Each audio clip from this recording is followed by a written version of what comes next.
to the Why Ukraine live stream. Sorry for being late. I hope that you're all done watching all your other streams today. I'll just be honest with you.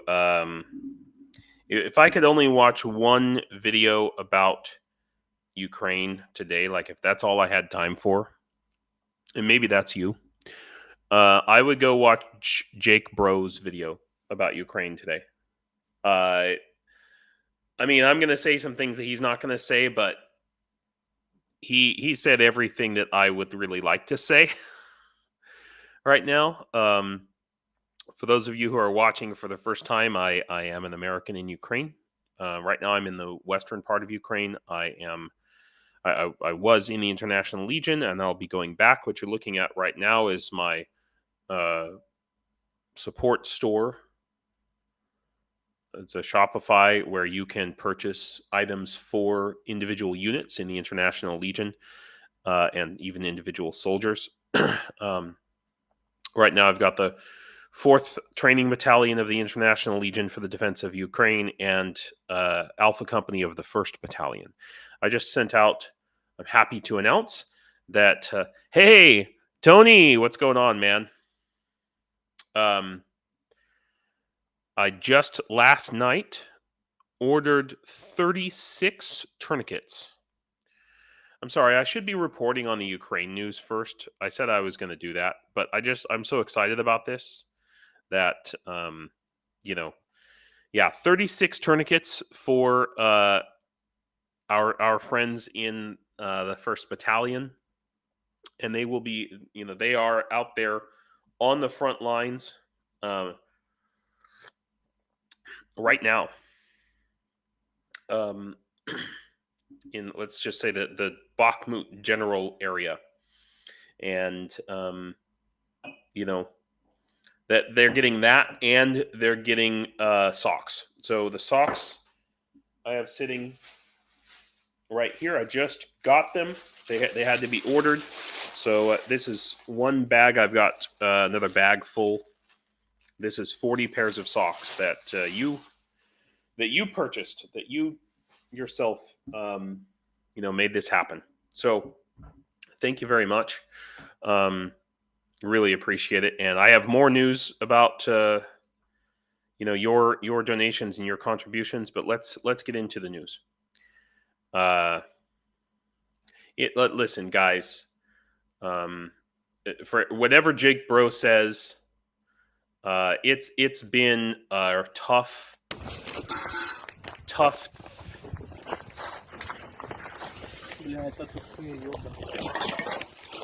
Okay. This is from the Sniffing Brigade, 69th Sniffing Brigade, but our guys are getting shelled, our guys are getting hammered. If you happen to catch the live stream I did Saturday with ATP Geopolitics, Dr. Gerdes, and Greg Terry. We raised about $10,000 for Greg Terry, which is fantastic. And I also got to 1,000 subscribers. So I am now, I will soon be fully monetized. It's available to me. But even he said, Greg Terry said, listen, we are getting hammered out there. We don't have the ammunition. We don't have the shells. Stuff is getting through. So, these are my friends, my students. I'm giving you the SOS. Hey! I don't know what else to do. I'm doing everything I can here in Ukraine at the moment, and I will do more. But this is not even accurate. 6 dead, 57 injured. It could be even more now. This is from yesterday. There's a big attack in Kherson and Kyiv. I mean, my students are in Kyiv, for example, and I'm sitting there teaching. This is last night. I'm teaching them, and they're going, yeah, listen, we've got sirens. I mean, this was all day yesterday. We've got sirens going on. So we might have to run. We might have to go turn off the lights, go down to the basement, whatever. Um, so, it's real. Um, and this is Avdiivka is a big concern. It's effectively we knew it was another Bakhmut, but that doesn't make it any easier to see. ATP Geopolitics just did a explanation of how there's one or two little farm roads going into the city, and that's all they're under fire, under constant fire. Excuse me. I wasn't able to. I was coughing so bad yesterday, a dry cough, but I wasn't able to live stream yesterday. Um, hey Tony, and Salt of the Red Earth. Thanks for joining. Um, yeah, I know I'm a little bit late today, but I hope other people are able to join.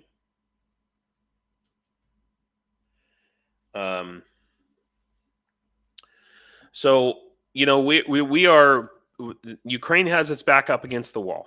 Now, ATP Geopolitics had an argument that these things seem to go in cycles, and every time we have a down cycle for Ukraine, it's not as bad as it was the last time. And okay, JP, that's easy for you to say. For us here, it's a little bit harder. Those down cycles still feel pretty down. I mean, it's good to remind ourselves, though. I mean, it was good to be reminded that, hey, but this is really concerning. Russia has changed, its technology inside. Oh, Tony, well, thanks for dropping in, man. Really, thanks for dropping in. It really makes a difference. Give me just a second. I'm gonna just check while you guys are here. I'm gonna check and make sure that I'm running on the other platforms. I should have done that before we started the stream, but it's not like I'm a professional or something. Sorry. Yeah, okay. Because I should be running on Facebook as well, and I'm going to try and check that right now. I don't usually even know if I have Facebook viewers. It's very difficult to track that. So, let's see here.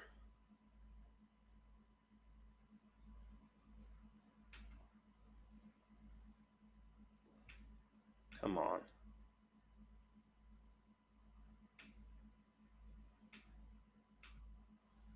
Of course, my internet on my other system is a piece of shit. Oh, Niels. Oh, it's great to see you, man. Thanks for coming in. I don't know if you caught it at the beginning of the stream, but all of the tourniquets that everyone has ordered, I just ordered them yesterday, and so we had 12 tourniquets total. Okay, and I was advised, first of all, my commander in the 4th Battalion said, listen, we've got enough tourniquets. What you should send those tourniquets to a combat battalion. I said, okay. So those 12 tourniquets that were purchased, in consultation with some of you guys and with Greg Terry, I with assurances that oh, thanks, Tony. Wow. Okay. Thank you for live streaming me from your work. But so what I did was, instead of buying cat tourniquets, I bought these. And because these are so much cheaper, I was able to purchase 36 instead of 12. So anyone who bought a tourniquet, basically, instead, you didn't just buy one tourniquet, you bought 3. If you bought 5 tourniquets, you bought 15. Okay. So I was able to purchase, and these are, I mean, they'll probably be shipped out today.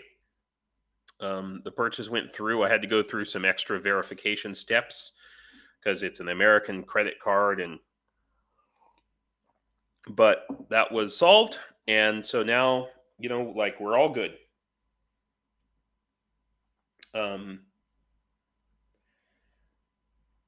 So yeah, so it's a big deal. Every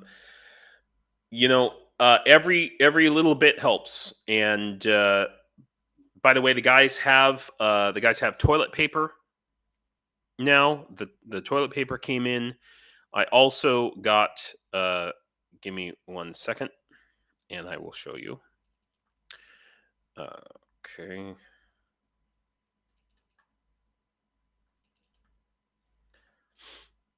Yeah. If you didn't see it before, yeah, here we go.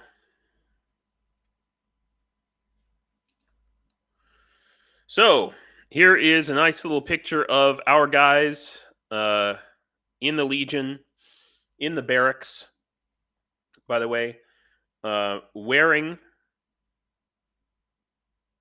the socks that you purchased. Yeah, it's pretty amazing. I'm excited. And what I like is that they are wearing these socks the right way. Woohoo! So not only I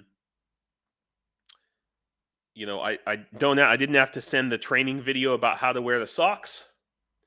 They're wearing double socks just like they should be. And this picture here, as you can see, I'm looking at this, and I think, like, either they're in a new place or they've got some, like, new beds here. Yeah. Thank God I did a sock check. Really. I was worried, but as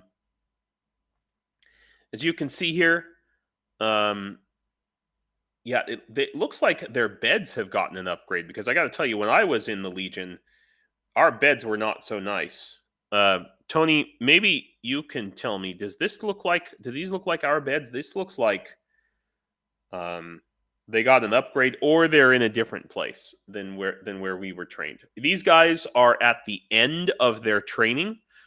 As you can see, they have they might be, how, I don't want to say where, Tony, but after the initial barracks, they go to another place, and it's more like a big tent, like an open tent. And I think that's where they might be. And you can tell, I mean, first of all, they've got their uniforms, the ones that were given them by the Ukrainian government. They've got their gun. That guy's got an AK there. You gotta, when you're in training, you gotta wear your AK all the time. Or you're supposed to. So this guy's probably waiting to check his gun in at the end of the night. The rest of them have probably already checked in their guns. And it looks like they have put up this paper. It looks like some sort of it looks like a paper for, it's probably for insulation, to provide some extra insulation, because if you look, you can see that it looks like there's spot for windows where you can open up the windows. So what that means is, this is it's an old building, and there's going to be, they're in the last stage. They're either in an old building or in what's effectively a tent. They're in the last stage before they go. So my commander told me that there's going to be a whole new group of guys starting basically next week. They're probably already arriving, essentially. So that is a big, huge deal. Also, Tony, I wanted to show this before you go. Hang on a minute. So this is a picture sent to me from the commander. All of those green bottles there, that's all the soap that you viewers purchased for our soldiers in the training barracks. And let me tell you, soap was in serious constant short supply in the barracks. Okay, constant short supply. But Tony, you'll probably be noticing this is a different bathroom than what we had. So this is the last stage training area, basically. But it's really fantastic news. They went and filled up all of the containers. Now they can all wash their hands. I know, that's what I'm saying. That's what I'm saying, Tony. They have way more sinks than we had. No, but the guys were saying that the last stage of training, that where they have all the tents, they said that the toilets are much nicer there. But the flip side of that is they have to live in a tent. And that's probably why, the reason they're all covered up is not just because they don't want to show their faces. It's because and let me explain why they don't want to show their faces. Okay, it's not because they're not proud of what they're doing. Not at all. Not at all. Okay, it's because there's a. Let me see if I can find it. Track. There's a Facebook channel, or no, a Telegram channel. Let me see if I can find it. This is a Russian doxing Telegram channel, and Tony knows about it. It's called Track a N-word Merc. And this is a page where they basically dox fighters in the Legion, and they post all this shit to like talk shit about them. Basically, it's really awful. Yeah, and yeah, $15,000. Like, so basically, if they catch one of us, or kill us, it's a $15,000 bounty.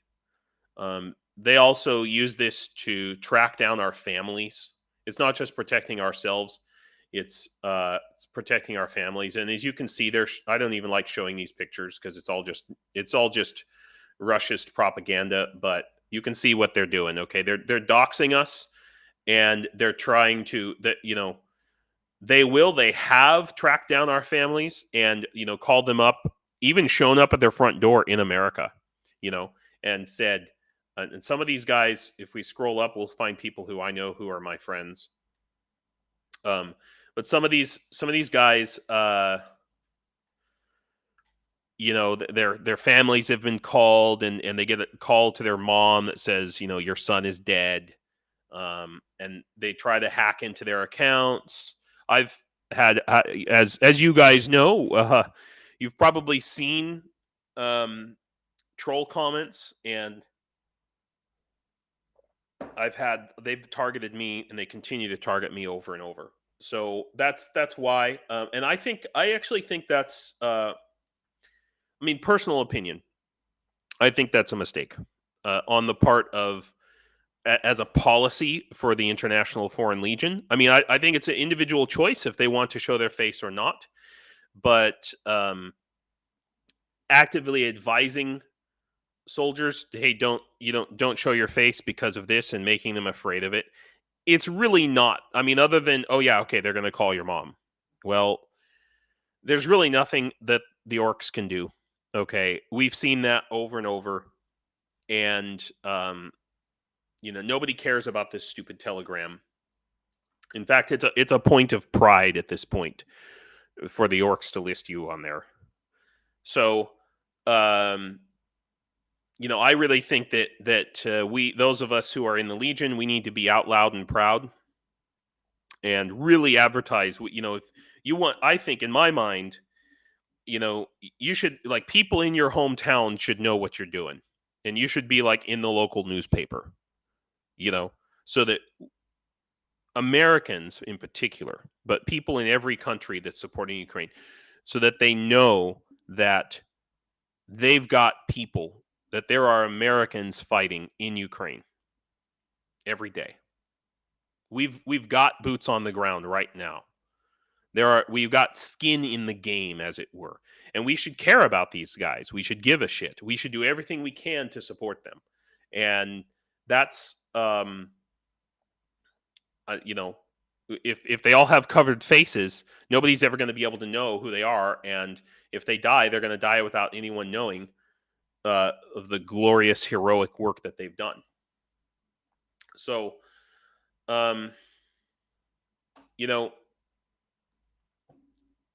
like I said, guys, we've had a really rough week. You're being able to order those tourniquets, and buy these socks and stuff really has made a huge difference in my mood. I was feeling pretty down.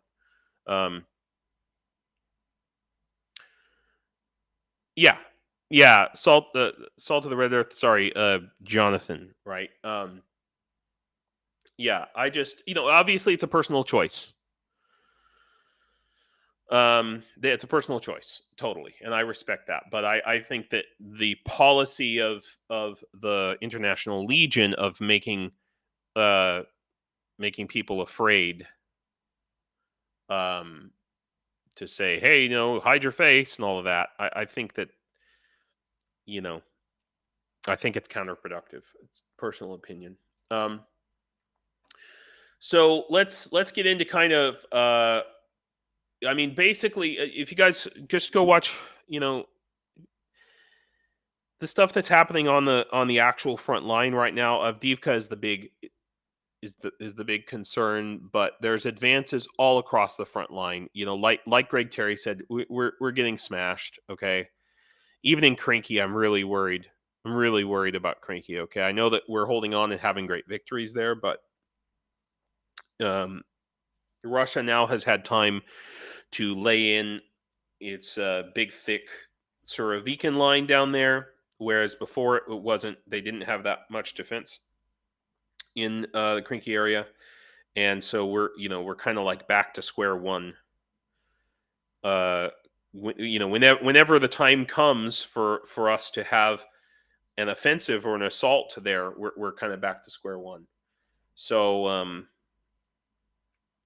I'm sorry, I'm a little I'm having a rough time with it, and all I can say about it is, do what you can to support Ukraine, and even it's not my website, and it's not about money, okay, necessarily. All right, writing your congressman, Tridents versus Tyrants, had a big campaign to write your congressman, okay, just recently, just a few days ago, and it's super important. It's just super important. But so let's talk about this little thing here. So this is very close to me. Geographically. So understand that I'm in the western part of Ukraine. I'm in Zakarpattia, so I'm on the other side of the mountains, really close to Hungary. I'm not there because I'm afraid of missiles or bombs. I would much prefer to be in Kyiv, but it's hard to say no to free rent. My wife works for an American company, and they rented us a house here in Western Ukraine. And what am I going to say? No, I don't want to live in a huge for Ukraine, giant house for free, right next to like the hot springs where I can go every day and swim and soak my arm and stuff. So that would be stupid. But anyway, I'm very close to where this is happening.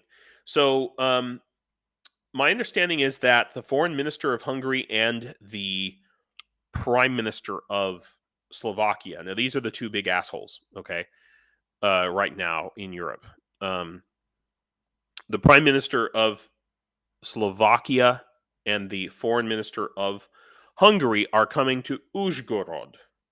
Now, Uzhgorod, or Uzhhorod, just to give you an idea, we'll go to Google Maps. They're coming for some kind of a meeting. Come on.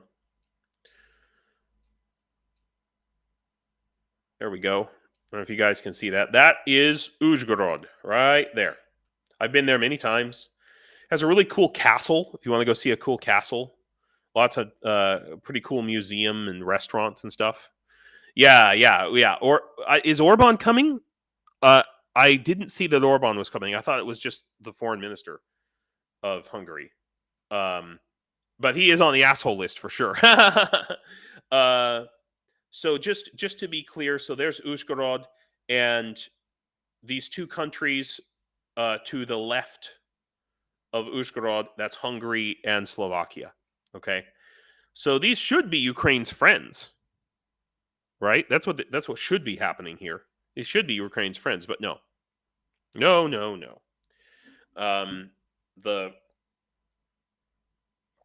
prime minister of Slovakia, which is a tiny ass little poor freaking country, just about as poor as Ukraine, if not more so. I was there. Okay, I was there last year. I went there to renew my visa. Turned out I didn't need to go outside the country to renew my visa, but I didn't know that till I was already outside the country. Anyway, Bratislava is a nice city, but that's just because it's the bedroom community for Vienna. Okay. The rents are like 3 times cheaper, and so people just commute, and the trains are great. It's like a 30-minute train from Bratislava to Vienna. Anyway, so these guys are coming to this city, Uzhgorod. Now, at various times in history, Russia has the goods for them too. I mean, it doesn't have the goods on them. I mean, does, yes, but Russia is, compensating them for their services, or at least promises to. And the thing to understand is this little part of Ukraine over here, if we kind of take a look at the topographical map. I'm sorry, it doesn't show the borders quite as well, but you can see this big dark green area. That's the mountains. Those are the mountains here. And then you can see right here the kind of thin outline of the border between Ukraine and Hungary and Slovakia. And then to give you another sense, Romania is right down here. Okay. So, but at various times in the last 100 years, 150 years, certainly, Uzhgorod, all this whole area of west of the mountains has been a part of the Austro-Hungarian Empire. And then at one point it was a part of Czechoslovakia, and it was a part of Hungary. It kind of went back and forth through World War I and World War II and the fall of all these empires.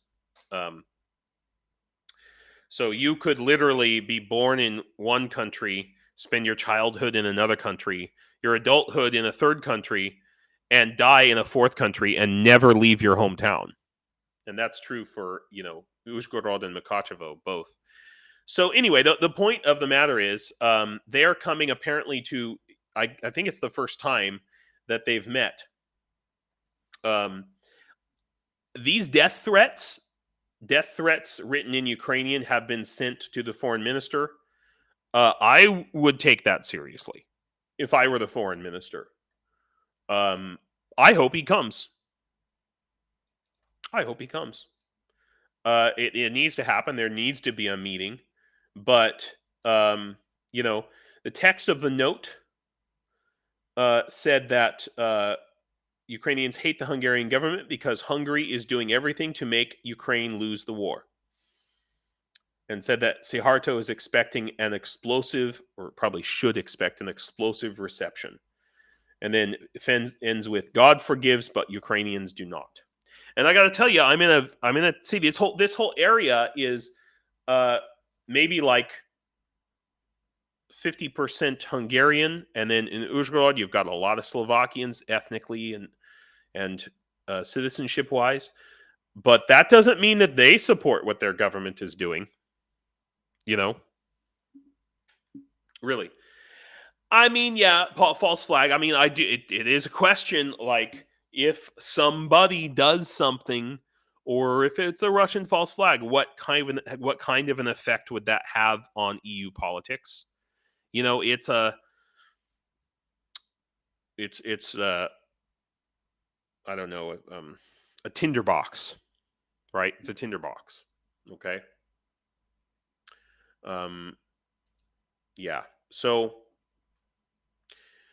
this good article here. U.S. has no data on the non-targeted use of weapons by Ukrainians.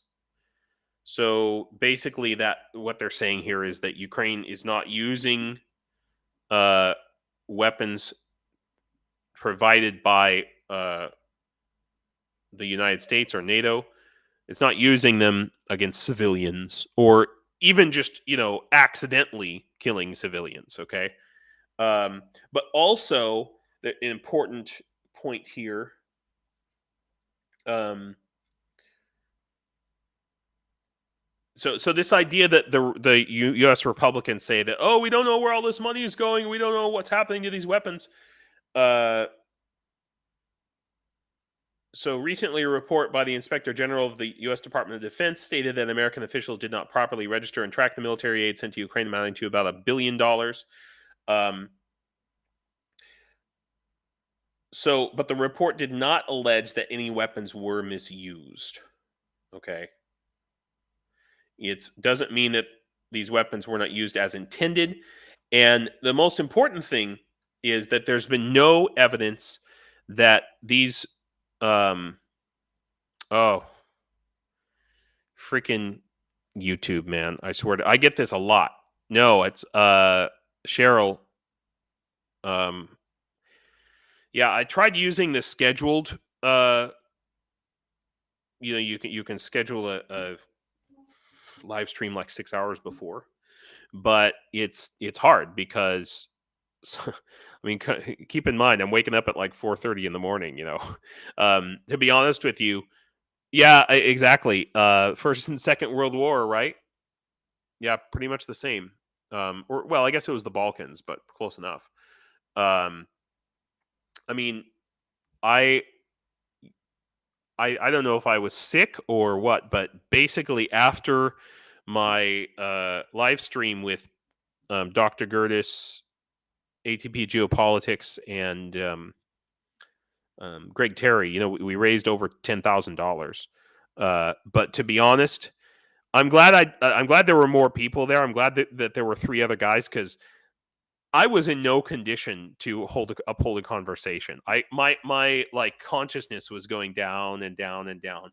Basically, all the sleep that I've lost over the past month, doing these live streams at the before the butt crack of dawn, like caught up with me, and I went directly to bed after that live stream. So it was about 7:00, 7:30 at night here, and I slept from Saturday in the evening. I think I was up for about 2 hours total on Sunday, because I had to go to the. Oh yeah, I had to go to the post office, but my God, like I slept from Saturday all the way till Monday, and then part of Monday as well. It just caught up with me, and I think I've also got this cough and things, and it's not too serious yesterday I was hacking so bad that I just couldn't do the live stream. I was like, no way, I can't do it. I feel like so many things have happened over the weekend, though. You know, you start to feel like the news is slipping away from you sometimes. You're just watching it go by. But anyway, I mean, the real point is that there's no evidence that any of this stuff has left the country. It's not being sold outside the country. So you can go back. There's several articles talking about this where it goes more into detail, you know. But I mean, it kind of makes sense that more than half of the Javelin, Stinger missiles, and night vision devices might be untraceable. Those are kind of like small, relatively, the night vision can go from one gun to another gun. Hey, I got an extra night vision. You want it? And that's a really tough thing. But I mean, I know, or I don't know for certain, but one of the first things I was told when I joined the Legion was that the head, I guess he would be like the colonel or something of the um of the base, not of the Legion, but of the base on which the Legion was doing its training, um, effectively sold like 6 Stingers that were, well, allegedly, right? So basically, the 6 Stingers, quote unquote, disappeared, which may have mean they just went to another combat unit and got utilized. But everybody was talking about, like, the next day, the colonel of the base, or the commander of the base, showed up in a brand new Mercedes, and the price of 6 Stingers and the price of a brand new Mercedes were about the same, and people were like, what? So it's so many rumors, so many. Cheryl, okay, so Cheryl says, I have no concept of what so-called Ukrainian corruption actually look like. I hear it's there with absolutely no explanation. Yeah, I agree, Cheryl. And yeah, checkpoints everywhere. Yeah, no, and it's not just that. It's uh, uh, salt of the red earth here. It says there has to be checkpoints everywhere. I don't imagine they go to the Russians. Exactly, there are checkpoints everywhere, and even a corrupt, colonel or lieutenant or whatever, they still love their country. Okay. Now, it is, socially speaking, corruption is becoming tantamount to treason because it's associated with Russian influence. Okay. Um, but yeah, let's put it this way. You know, for on it's a lot of different things. My primary experience, Cheryl, and I should say mostly secondhand experience, but is in the world of education. Okay, so I have students, or I have had students, who basically bought their degrees. Okay, so they never really showed up for class, and they just paid some extra money to their professor. Um, the general story is, for it, so we're talking like kind of low level corruption, as opposed to like big level corruption, like big government contract corruption in America, where you have $500 million, like one, not even the largest, but one of the largest corruption scandals in the Iraq War, which was Laguna Development Corporation, which was a Native American tribe, and they, because Native Americans get favored status on government contracts, as long as your company is at least 51% Native American owned, you basically have a guaranteed, you can sell stuff for whatever price you want. So a lot of companies were funneling, this is in the Iraq War, a lot of companies were funneling their sales through the, anyway, it turned into a big, huge scandal. People went to jail. $500 million in fraudulent contracts, that sort of stuff. Yeah. I taught on Laguna Pueblo, so I know a lot of them too. I was a teacher there for 3 years, and then Like I designed the computer network at Tahajli. Oh yeah, Halliburton, that sort of stuff. So it's a really high level corruption. And that kind of stuff with like oligarchs, that occurs too as well, but they're kind of in the Ukrainian law. They're kind of they're cracking down from the top down rather than from the bottom up. Now, I will say that a lot of corruption is kind of like low level stuff, like um, when you go to see your doctor. So they have public health care here and they have private health care. Private health care costs more. Doctors here are poor. Doctors are poor in Ukraine. It's sad. I think doctors probably make too much money in America, but then they also have to deal with, massive malpractice insurance and all of that. Oh yeah, yeah, for sure. Wait, jicama? I think autocorrect misspelled that for you. But yeah, yeah, and I worked on that reservation as well. I I designed the computer networks for pretty much all the tribes out there, everywhere between Albuquerque and the Grand Canyon, pretty much, and got them funded and built and paid for and everything by the government programs and stuff.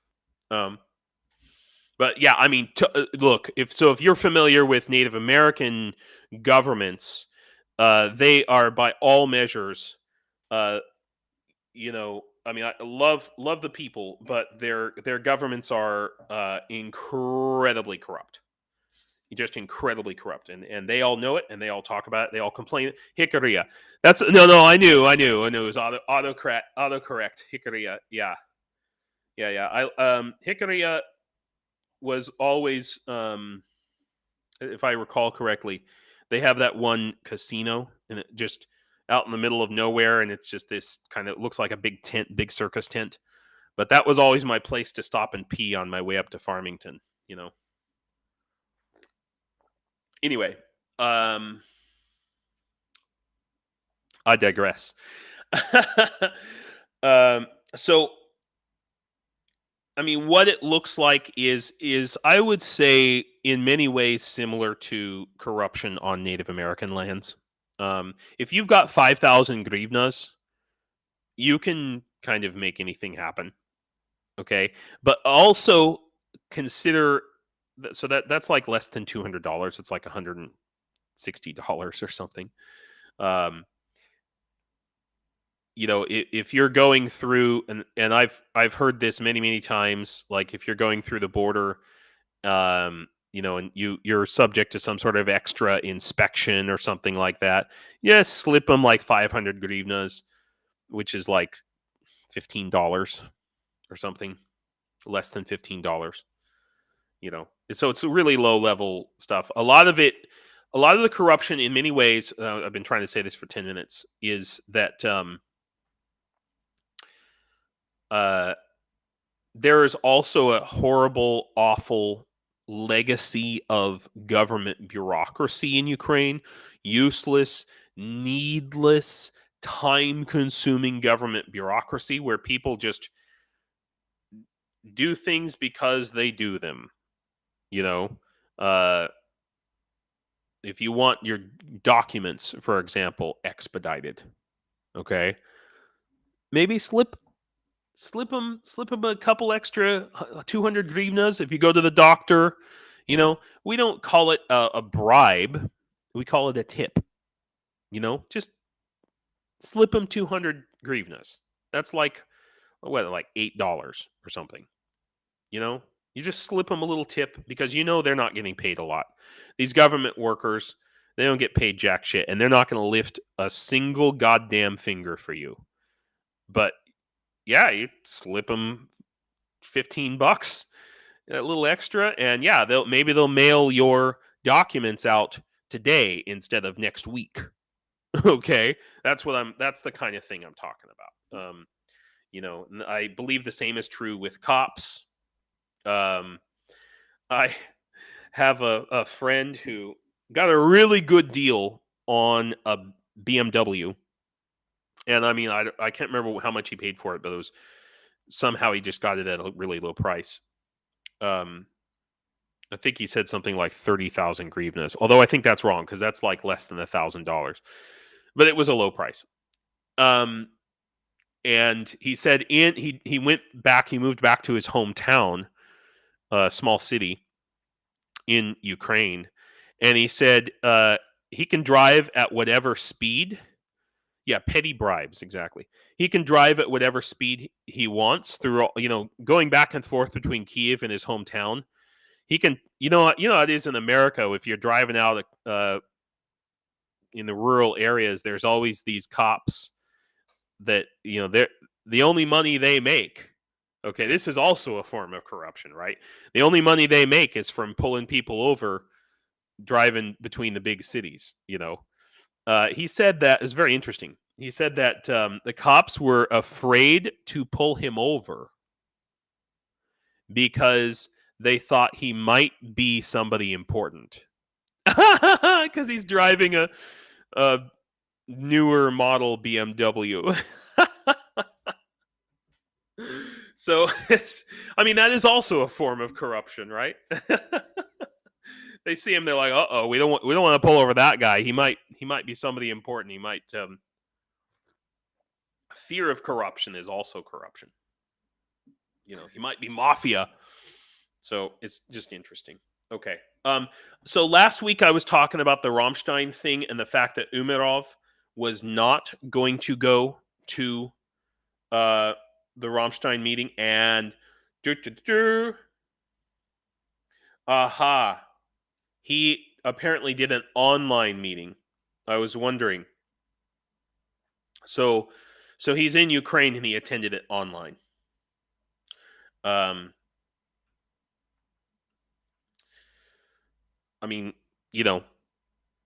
This is important stuff. It has to happen. But let's see. Where's the article that I wanted to show you here? Yeah. Oh, here we go. So NATO inks $1 billion deal. $1.2 billion for 220,000 shells. What? 220,000 shells? Like what? That's nothing. That's nothing. That's like at the height of the war, that's like a month's worth of artillery shells.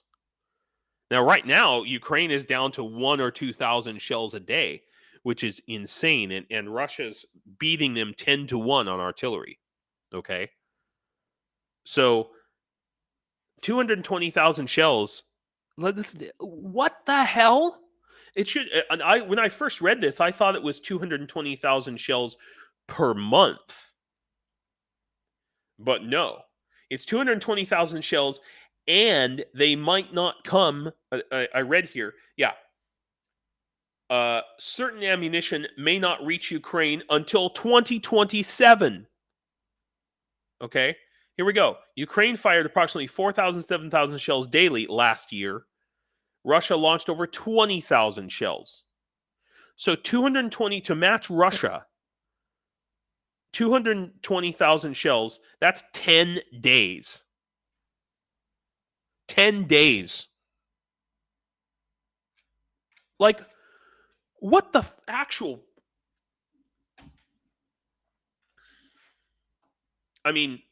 okay, yeah, great. But to me, this is not great. Exactly. What the hell? Yeah, so this is getting announced as, oh, it's a big deal. Oh, yay. But it's not. It's not.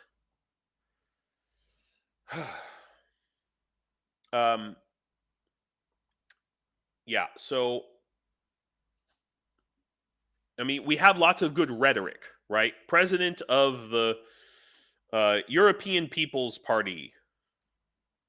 EU cannot allow the slowest ones to dominate, okay, in terms of financing Ukraine, sending money to Ukraine.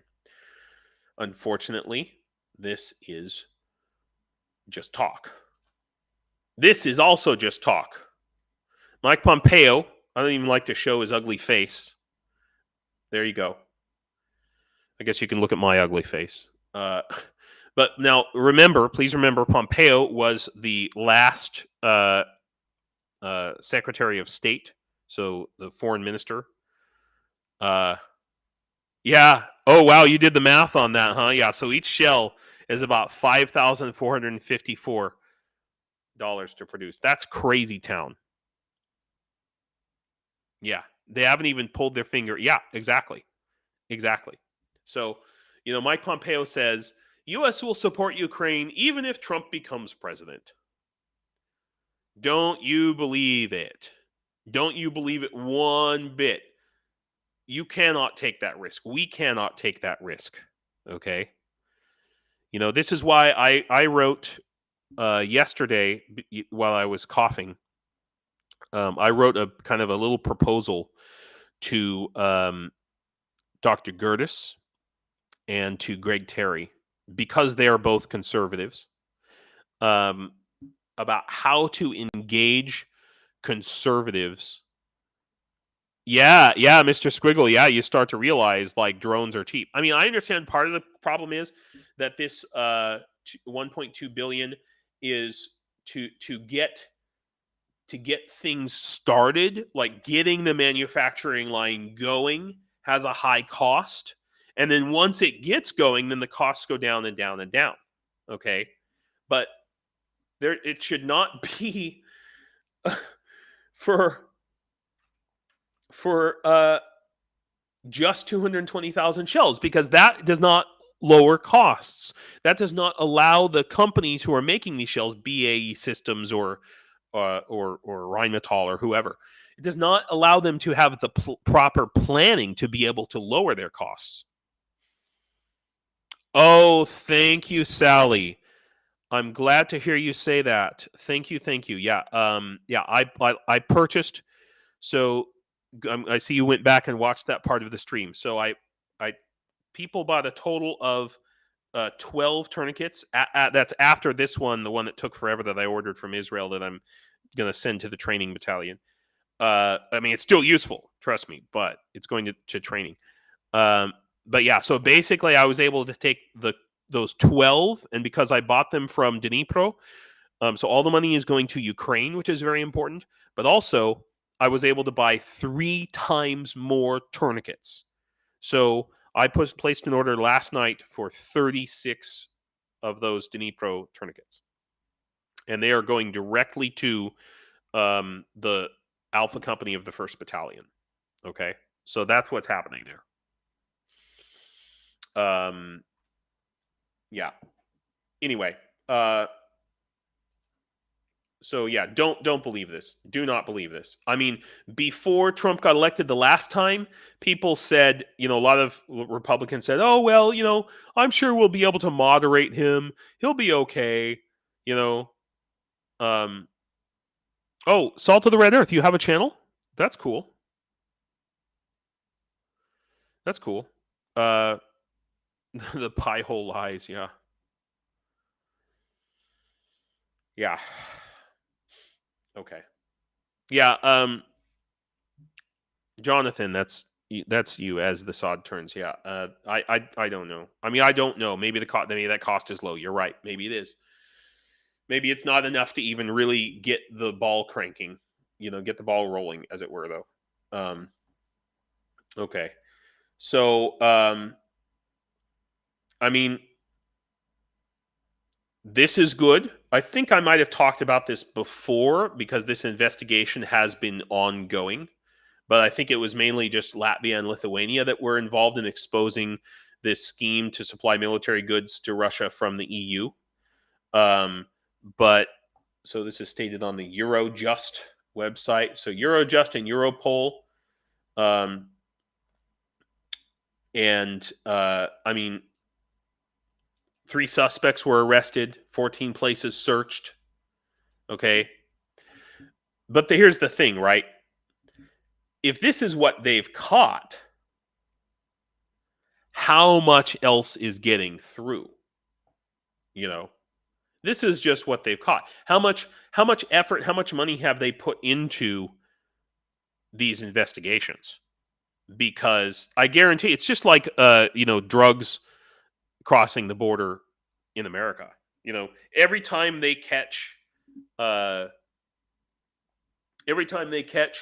one little boat or one drug mule or find one tunnel, okay, there's it's because there's 10 others that are sending cocaine or whatever it is across the thing. Yeah, exactly, Cheryl. Exactly the same that they said about Trump. Oh, we can moderate him. We'll be able to control him. No, no. If his lawyers can't control him in the courtrooms, he's gonna be just a tyrant. Um, so yeah. So I mean, this is a good thing, but what this really reveals is that there's a lot more that's getting through and going through. You know, um, this is good news. This is amazing news. Okay, so the Russian and I don't need to even open up the article. I did have it open here. Uh, the the amount of here we go. This is what I'm looking for. 5,000 trucks left for Poland. So from Ukraine, going into the EU. So 5,000 trucks have crossed over the border since the blockade was lifted. Look at that freaking line. Look at that freaking line. That's madness. That's crazy. That's what the Polish, the Russian sponsored Polish protesters, all of that is potential aid for Ukraine. All of it. So they knew what they were doing. And why did they just give up now? Like, did they get anything out of it? No. All it was they stopped getting, backdoor payments from, Peskov or Lavrov or whoever. Sure, that's fair. I don't. So Mr. Squiggle says, I don't think they are trying to stop at all. They are trying to raise the cost and slowly squeeze them. Yeah.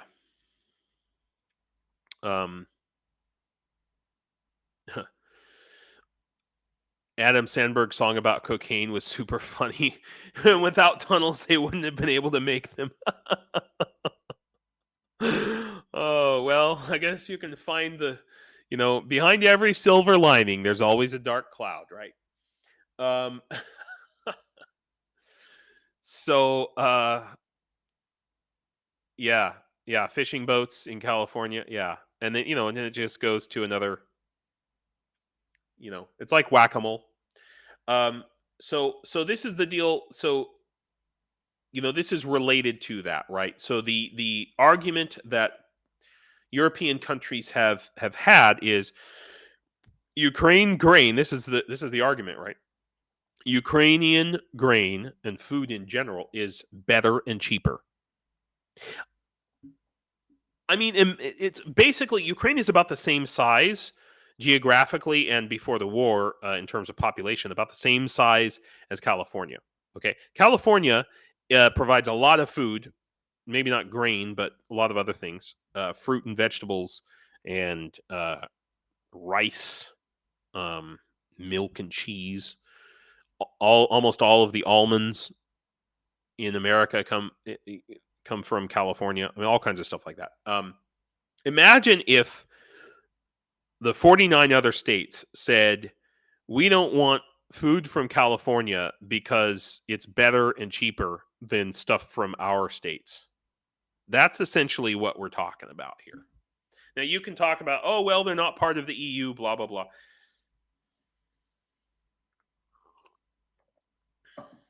Right. To say that Ukraine is not part of Europe is like telling me that you don't have a mother. So, I mean, obviously the problem is that the EU is not made up of states; it's made up of nations, and these nations have long histories and vast inefficiencies. Yeah, California lettuce. Thank you. Yeah. Kherson Oblast is the lettuce capital of Ukraine. Okay. I just think it's funny that the EU ministers of agriculture are meeting in Brussels. Like sprouts? Brussels sprouts? Anyway, sorry, it was a bad joke. But okay, and I don't know why they have to discuss the conservation status of wolves, but this is all part of the Ukraine entering the EU, and I mean it is ultimately a good thing. Okay, so extension of the duty-free regime, and you know what? Okay, so what's happening here is the border states of Ukraine, Romania, Slovakia, Hungary, Poland, they're all saying, "Hey, your Ukrainian food is putting our guys out of business. So send it." You know, when they allowed this duty-free regime, the EU, they just kind of said, "Let's let everything go, free market," and it totally screwed up the markets because um, because the sellers of this grain, they were not supposed to sell the grain in Poland and Slovakia, but they did. Corruption, Cheryl. And so all of this grain ended up flooding the market in those countries because it's cheaper for those sellers to sell it there because they don't have to pay for the gas for the trucks to haul it to France or Spain or whatever. But ultimately, it needs to be going out through the ports of Europe out to other countries. And then Europe can tax that grain. That's what should be happening. Europe should be taxing that grain as it goes along. And then it goes out to the ports in France, in Spain. Poland just did not have the capacity. So we're talking about last year right now. Okay, so Poland had the capacity for this is off the top of my head, but 500,000 tons of grain per month to send out through its ports. Ukraine was sending 5 million tons of grain, and it was all going to Gdansk or whatever the Polish port is. And it was just stacking up there and piling up there. So, I mean, it was a legitimate thing. The EU in general and these countries just didn't think it through. Now, was the solution to just have a big protest at the border? No, the solution was for the leaders to actually take charge of the situation and say, no, you can't sell this grain here. It has to move on to other countries. It has to be moved out into the world to feed Africa or whatever. But now it's a moot point. So here's the problem. They've taken so long to discuss these things that, and I don't have the article right in front of me, but essentially, effectively, the trade on the Black Sea has been almost completely restored. So we're almost to the grain levels going out through before the war, except they're just going out through Romanian ports now. Okay, or the ports right there along the Danube River. So just to give you a point of reference. So when the war started and you know Odessa was getting shelled, and we can't send boats to Odessa, so the grain was going out through Poland and then ultimately out through Gdansk, and it was piling up here and it was being sold in Poland in these countries. And now through these ports right along here, so this is the Danube River, there we go. So these are much smaller ports, but there's more of them, and they've expanded to be able to handle the amount of grain, and this is a protected area. And so basically the trade has been restored. What that means is that it's great that that Europe is having this discussion, but they're having this discussion about 6 months too late. Yeah, back to pre-war levels. Yeah. I mean, it's a difficult thing for sure, but God, they're just so goddamn slow, this is a good thing. Czechia, it's so interesting. Czechia and Slovakia, they used to be one country, and they are so opposite from each other. When they separate, even like a year ago, I was like, why do they separate into different countries? I don't understand why. Now I understand why.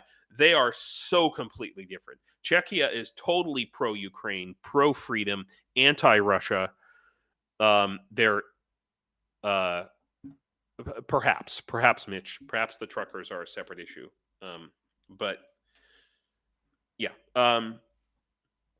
So, all right. So Czechia proposes to limit movement of Russian diplomats across the Schengen zone. All right. So what's happening is, if you don't know what the Schengen zone is, it's in the United States. We can travel within the United States anywhere we want to. We don't need a passport to go from New York to California. Okay. The same is essentially effectively true in Europe. Okay. You can go from Portugal to the borders of Ukraine all the way to Finland or Greece, and you don't need to show your passport. You don't need to. I mean, not for border security anyway. Maybe for some other reason.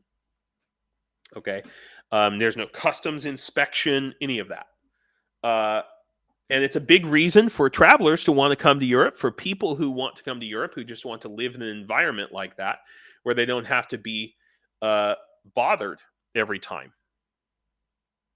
Yes, blockades have been both truckers and farmers, and yeah, it is a separate issue. It is linked to grain. It is linked in general to trade, but it's also linked to it's a Russian psyop as well. Yeah, that's a good question, Mr. Squiggle. I don't know off the top of my head. He asked, what railway gauge is Romania and Bulgaria? I think maybe they may have like added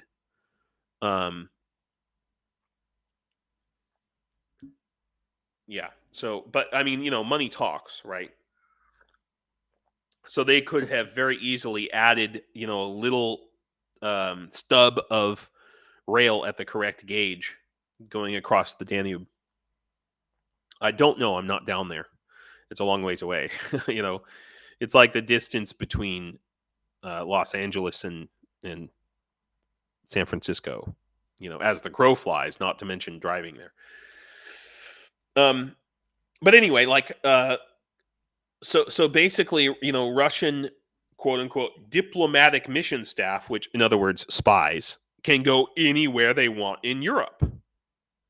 And they can take their families and their prostitutes to the Riviera, which they do. I mean, there's towns, cities on the French Riviera, for example, that are literally, they're just called Little Russia. Okay, because all these oligarchs take their stolen money and buy houses there. But the same is true. Somebody was mentioning like Bulgaria. A lot of Russians have houses, like just extra houses in Bulgaria that they bought like before the war. I don't think. I think there's restrictions on them buying houses now down there. But it's really just insurance because they all know that house of cards is going to fall. But the problem I just don't understand is, where was this discussion 2 years ago? This should have been talked about before the war happened. You know what I mean? Like, what the hell?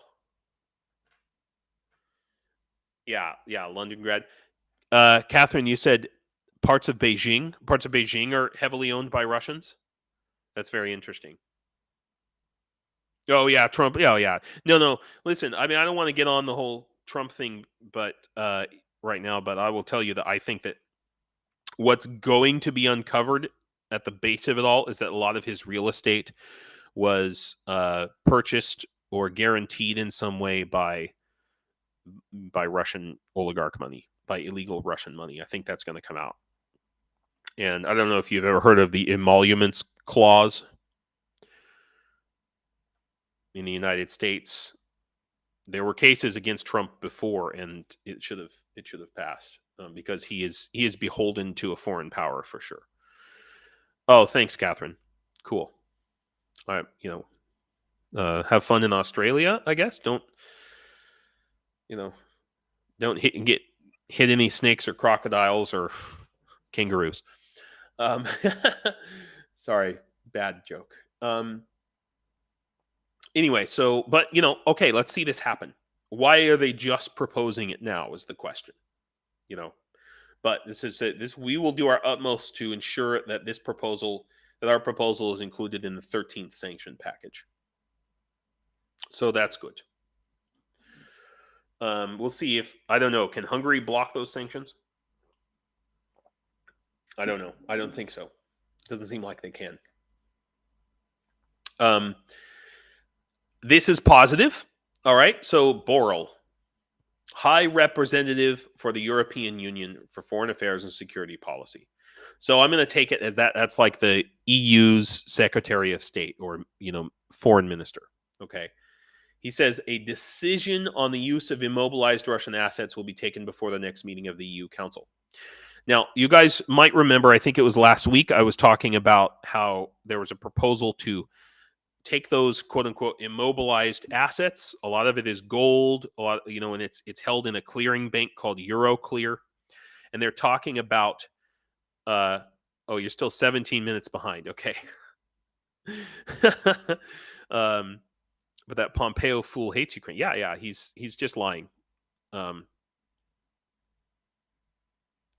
reading what you just checked on, Mr. Squiggle. Standard gauge in most of Europe, and Ukraine is the same as Russia. That's correct. But I just wonder if Romania or Bulgaria had. That's, I understand the standard gauge, but because Romania and Bulgaria were part of the Warsaw Pact, I guess, or were they technically?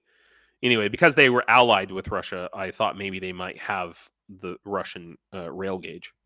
No, Hungary's voting rights have not been stripped yet. I mean, it's a long game. But what they're talking about here essentially is instead of going through the courts to try to remove those assets, and a lot of it is also real estate. Okay, instead of going through the courts to remove those assets, they are going to tax them. Okay, and the amount of money coming out of the taxes would be something on the order. I read numbers like anywhere from $1.3 to $3 billion per year. That's a pittance. It's a pittance. That's a pittance. But and the problem with that is that money actually going to even get to Ukraine, or is it just going to be put into the main EU budget? Okay, and secondly, is that going to demotivate the EU and the EU and European governments from wanting to continue the process of confiscating that property? Yeah, salt of the red earth. That's what I said. Tracks are pretty easy to lay down. So running a stub from Ukraine into Romania or multiple stubs to then load it up in Romanian ports and ship that grain out through Romanian ports.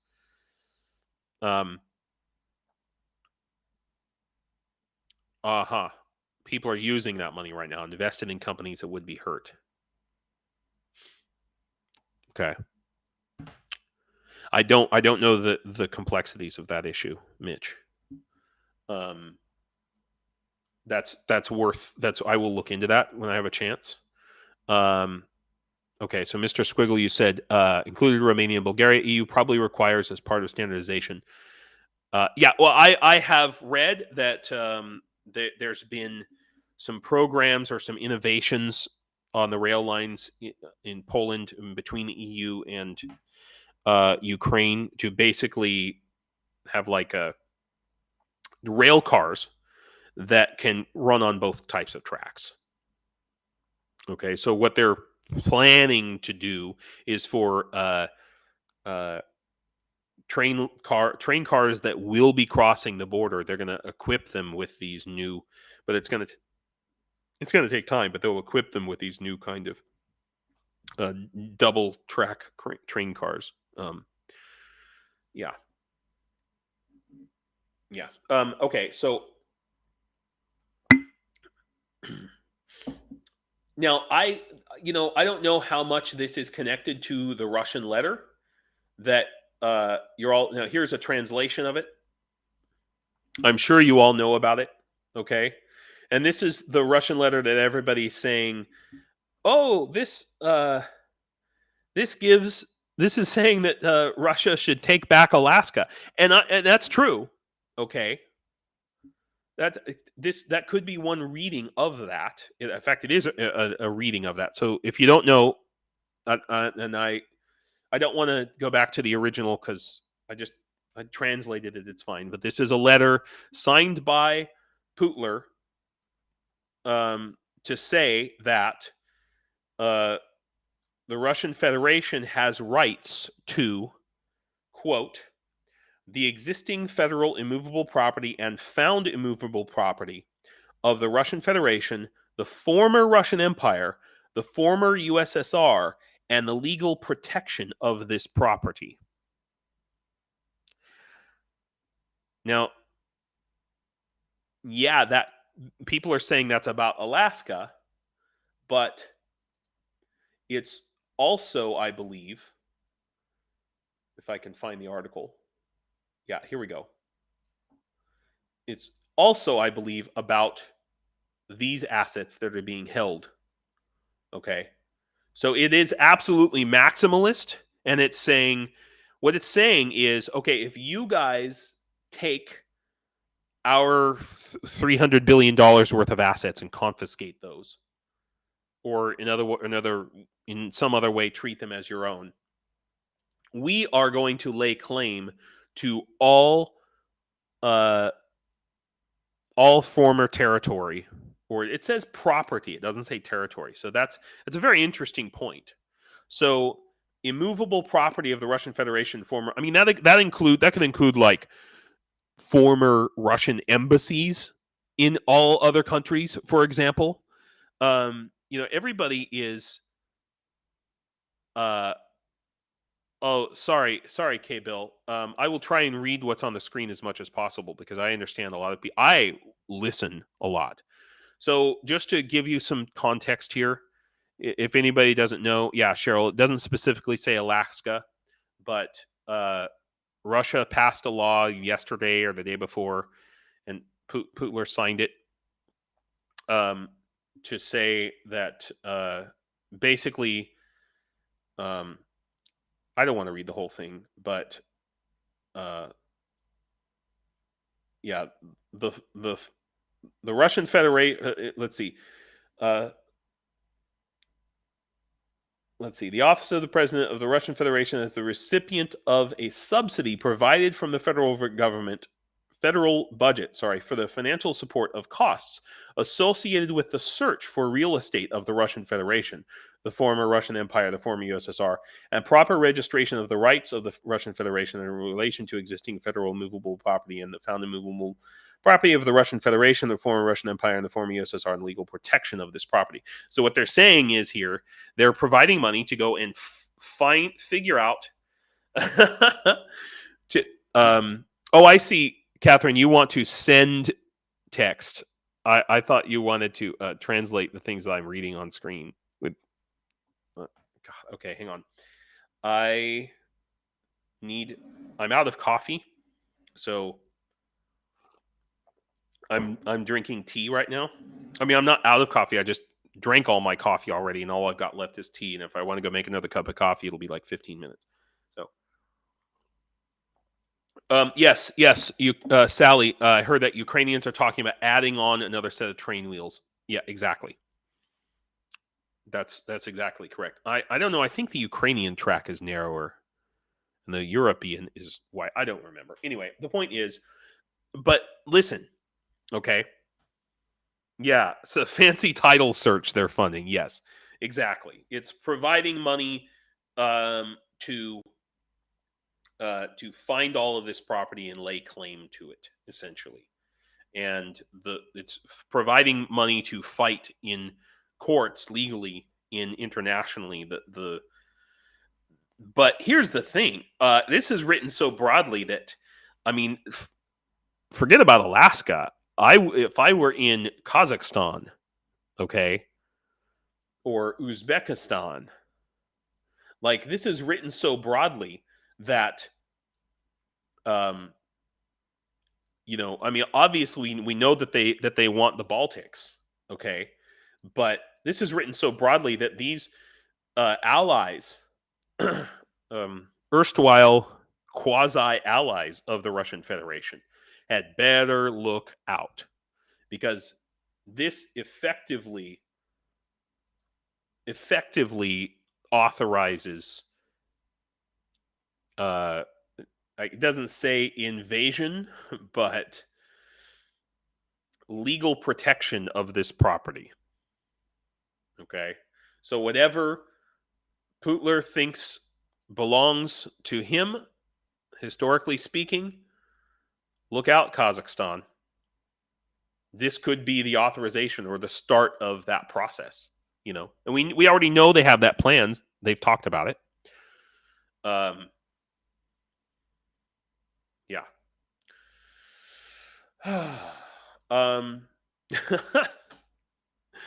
Okay. Black humor. I don't know. Is it black humor? Sarcastic humor here. Macron called the terrorist threat a challenge during the organization of the Olympics in Paris. And yeah, it is. Because Europe has had a lot of problems with terrorism. Obviously, I think he means, ISIS, that kind of thing. But what about the real terrorist threat in the world? That's where the real threat comes from, is letting the Russians into the Olympics. He should be talking about that terrorist threat first and number one, because that's a lot bigger of a deal. Really. Yeah. So maybe Mongolia should lay claim to Russia. I think they should. That what we should just when Russia collapses. When Russia collapses, I think that you can expect to find some kind of effectively like a Siberian Union forming between these states, Mongolia, Yakutsk, that says Yakutsk,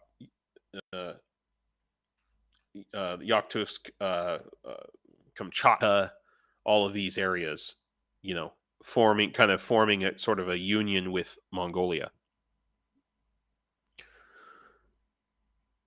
Yeah. Sally, you're catching up. Are you listening on double time, double speed? We're proud of you. Oh, it's funny. Okay. Yeah. So this letter should be considered a shot across the bow to a lot of countries. Okay, a lot of countries.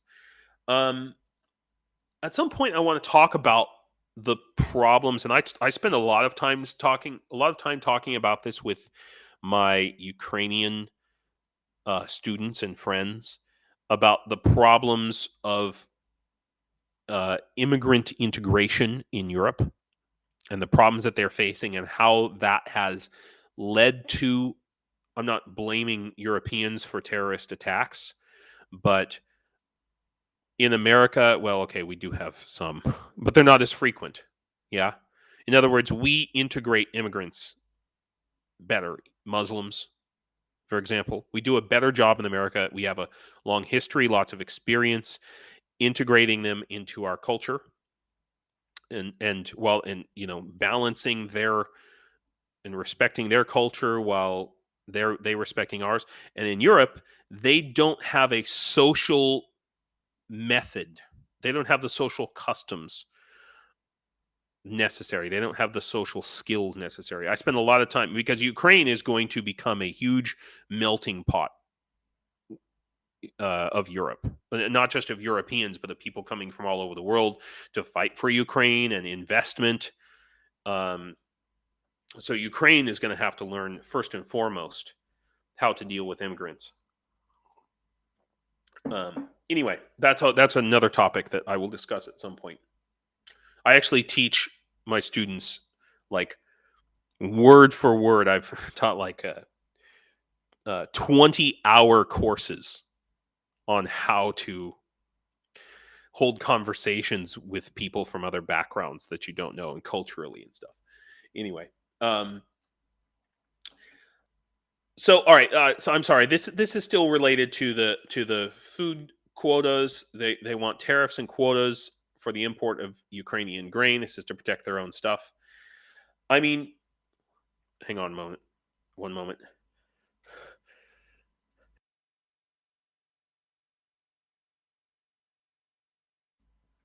Jesus Christ.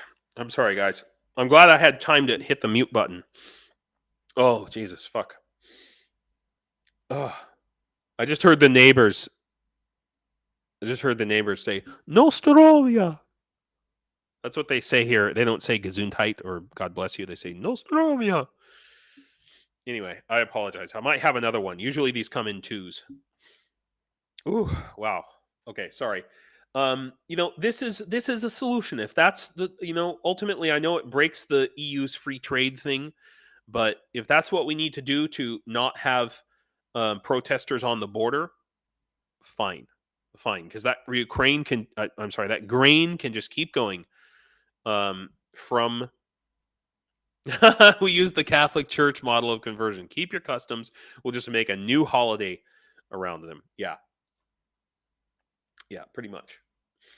Okay. So I want to move on from talking about Europe. I've talked about Europe and America and stuff enough, and I want to talk about just a little more about this sort of cottage industry that is growing up, has grown up in Ukraine around the production of drones. And just, I mean, yeah, everybody's making drones, man. So it says here, all Ukrainian UAV manufacturers are 80 to 90% dependent on foreign components. And this is a real super problem. There are a lot of things that can be 3D printed, for example, but electric motors and controllers are still a problem. But everybody's doing it. Okay. So it is impossible to start producing high quality, inexpensive drone parts from scratch. For example, there are several companies in Ukraine that solder boards for flight controllers and communication systems, but these parts are 1.5 times more expensive than their Chinese counterparts. Now, but as they get more experience and as they scale up, those prices are going to fall. Yeah, especially when everything is sitting in Poland. Yes. Yeah. Oh, Mr. Scroll, they now have standard gauge on the main line around Australia, but not internally in each state. Well, that's weird. How the hell do they deal with that? So different states within Australia have different gauges of railroad? Dude, that's wickety whack. What? That's crazy town. I can't imagine. That's mind-boggling. I was I was going to make a joke about maybe Australia should build a railroad to Ukraine or something, but your joke is much funnier to me. I'm like, wow.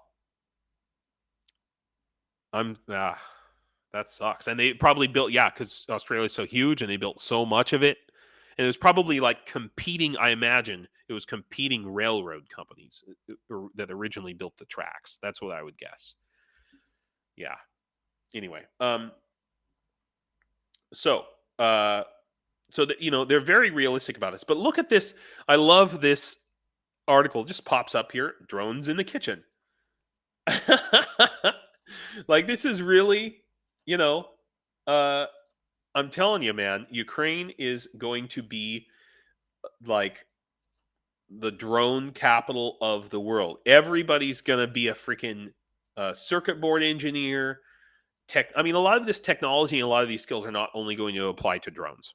Okay, so coming out of the war, Ukraine's going to have this skill base that is going to be just, incredible.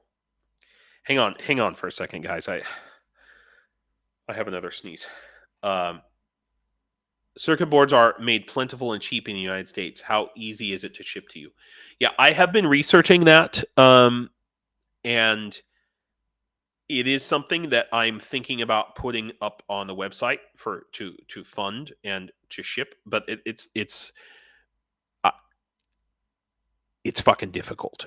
Is the point. From my research, there's all kinds of potential tariffs. I mean, you got EU tariffs and sadly, the Ukrainian government has tariffs.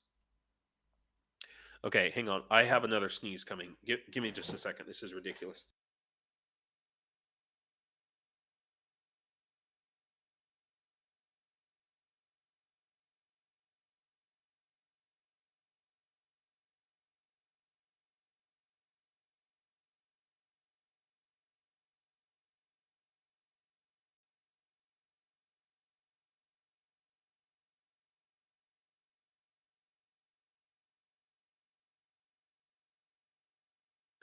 Oh, Jesus Christ. Okay. Whew.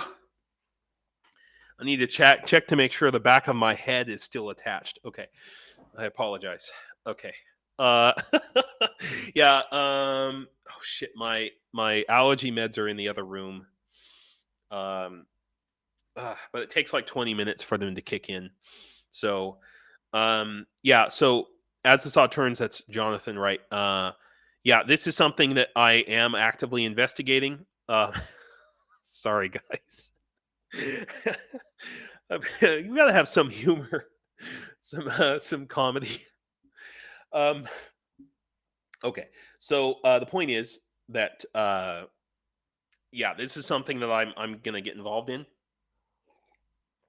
I'm gonna find the right kind of circuit boards. They're specifically called, and Jonathan, if you want to do this kind of research, look up drone controllers. Pixhawk is the big one.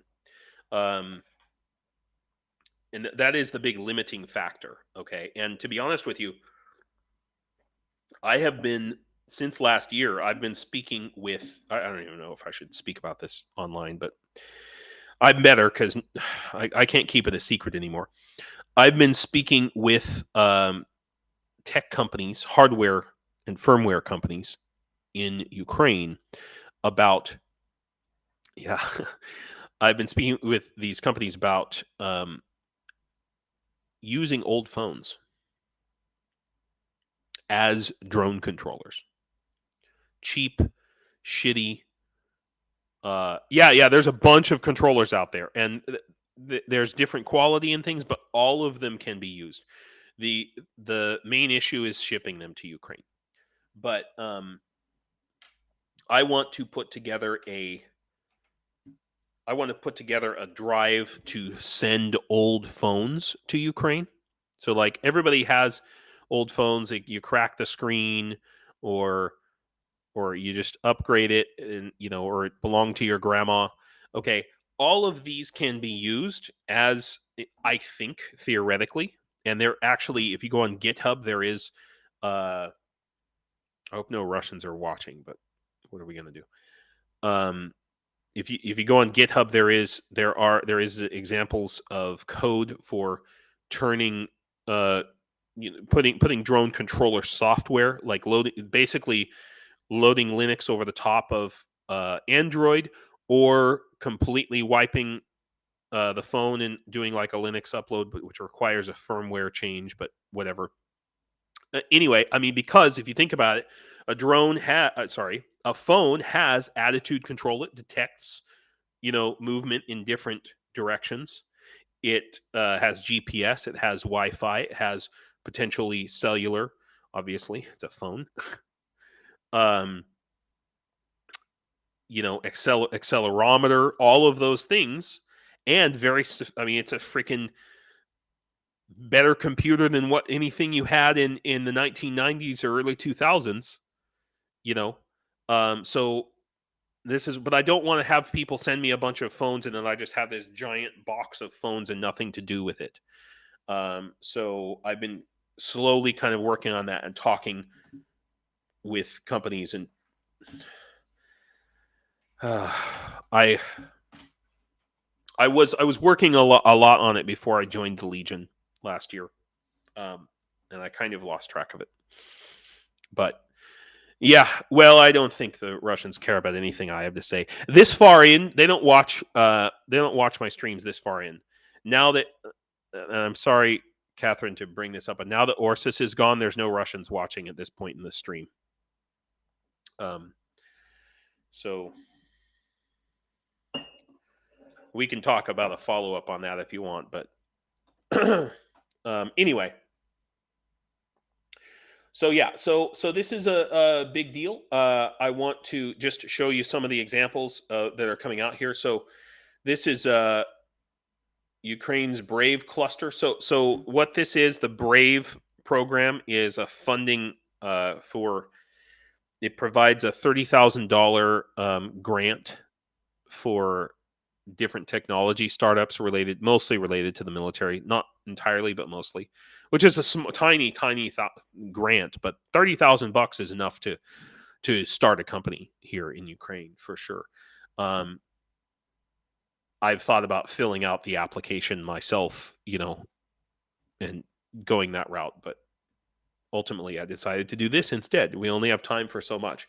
Anyway, the Brave cluster, what that means is the Ukrainian government, once they get these applications from these companies, then they take the ones very smartly, right? This is Mikhailo Fedorov, who's doing this. He's the digital transformation minister. So they get these companies that are working on similar projects, kind of put them together in a cluster. That's what they're talking about, the Brave cluster. So now they've got these different minds thinking. They've all got grants. 80 counter FPV system to counter Russian drones. So the system, which emits white noise in the 850 to 940 megahertz radio frequency range, renders FPV drones inoperable with a radius of up to 250 meters. So the 850 to 950 megahertz range is or was specifically used for those of us who had cordless telephones back in the 80s and 90s. That's what they used. These are also used for just regular radio communications, like short. I'm going to say like police radio or like some different types of walkie-talkies will use this range. But it can be also used. It can also be used for data transmission. One reason that the night. Oh, and also it's also used in America if you have a water meter, a wireless. Yeah, your old house phone. Yeah. Let's see.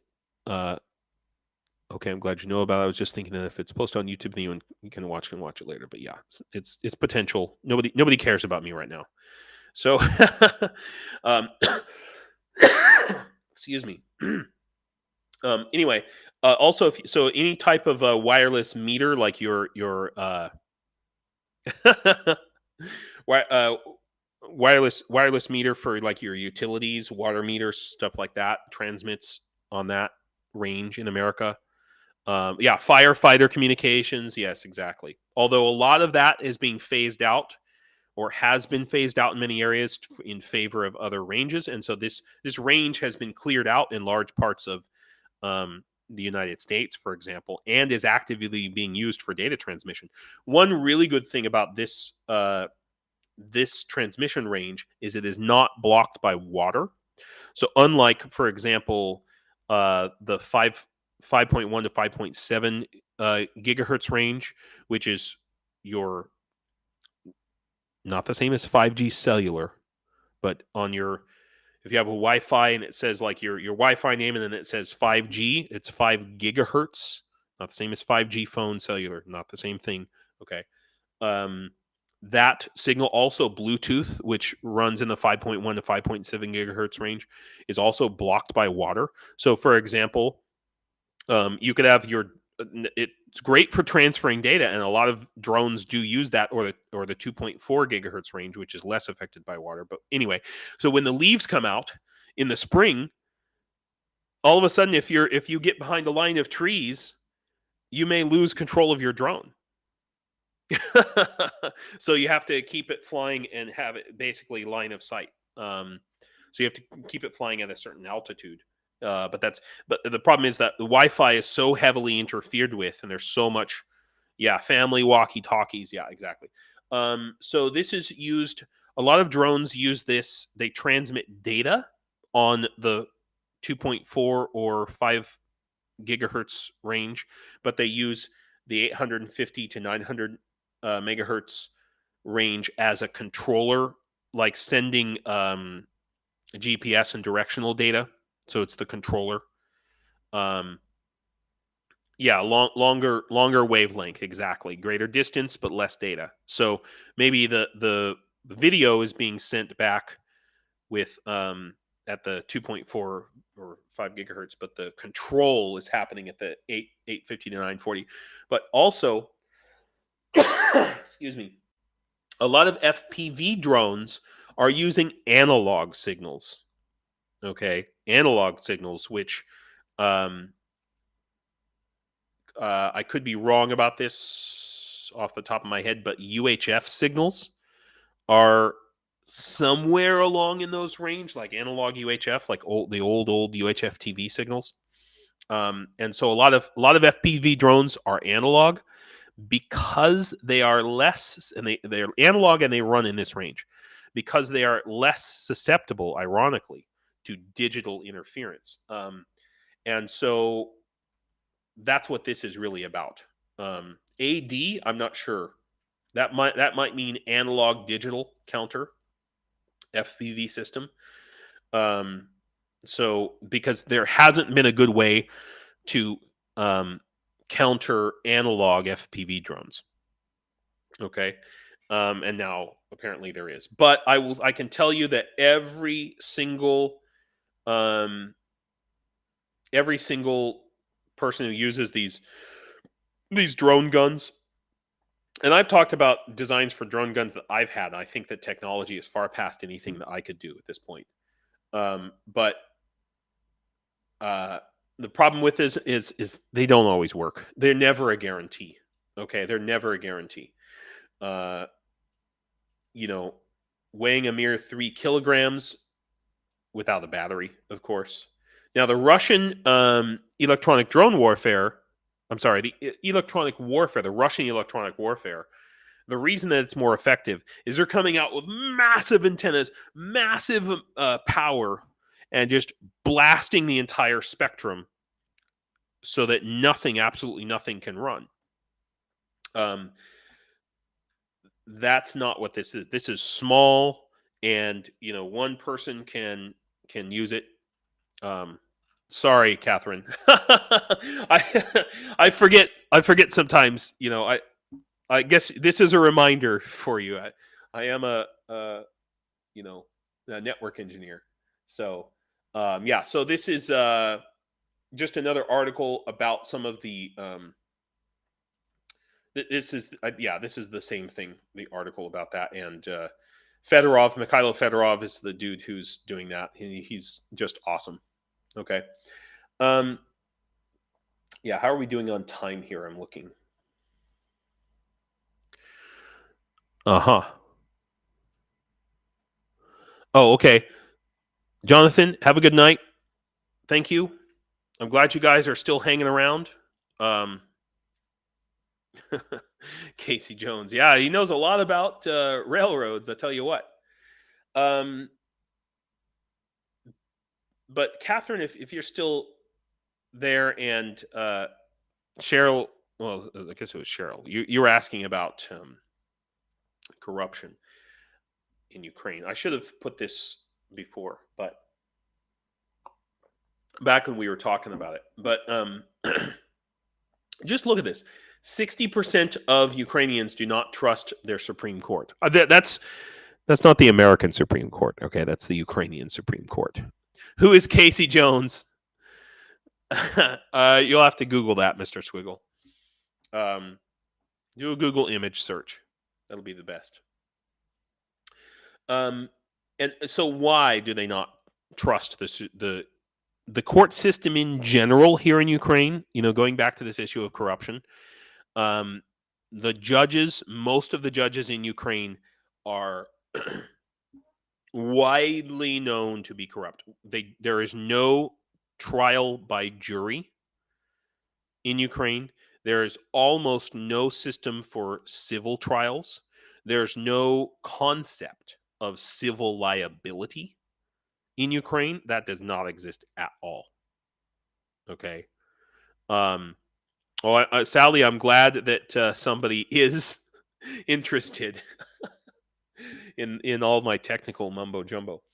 But so this is a huge problem. There's been massive scandals. The at all across the federal court system here in Ukraine, the Zelensky presidency has the Zelensky administration has worked really hard to remove a lot of these corrupt judges. And I could go back and show you articles about these guys, but they're just really straight up awful. And they even have admitted to the corruption, and they've said, "Yeah, but I'm a judge, so there's nothing you can do about it." You know, so a lot of these guys, they were appointed by Yanukovych, like back before 2014. I mean, it's just like the American Supreme Court; they're appointed for life. You know. And they're widely known to be to just it's just widely known. So just imagine, like, I think we're headed this way in America too. I think people are rapidly losing confidence in the United States Supreme Court. You know, it's been really stacked by Trump in many ways. And you know, you've got a lot. There's especially with Clarence Thomas, just for example, and Alito, Samuel Alito. There's been a lot of examples of their conflicts of interest and obvious political, how do you say, political prejudice at the expense of justice. And that is absolutely true for the Ukrainian Supreme Court. And so, but how do you get rid of them, right? How do you get rid of them? So this is there's probably going to be a constitutional amendment of some kind to get rid of these bozos, essentially. So look for that. And of course, the Russian the Russian narrative is going to be, oh, Ukraine doesn't care about democracy. They're getting rid of their justice system. So just look for that narrative coming. Yeah. Okay. But Ukraine is really actively fighting corruption. And this is just one example. Okay, so 2 days before the invasion, the Ukraine was working on the development of a new, they call it the Patriot Bradley. that's a new name for it, but it was a new version of the BMP, or armored personnel carrier. Okay, it was going to be really awesome, and then it got canceled, and the accusation is that the people who did this were, if not negligent, if not corrupt, then then possibly paid off by the. I mean, people are angry about it. Is what I'm saying. People are so pissed off at the corruption here that they're just looking for it anywhere. Where is the corruption? I'm gonna find it. I don't necessarily know. I mean, this particular project, it probably would not have been completed in time for this war. Well, I definitely know it wouldn't have been completed by now, even, honestly.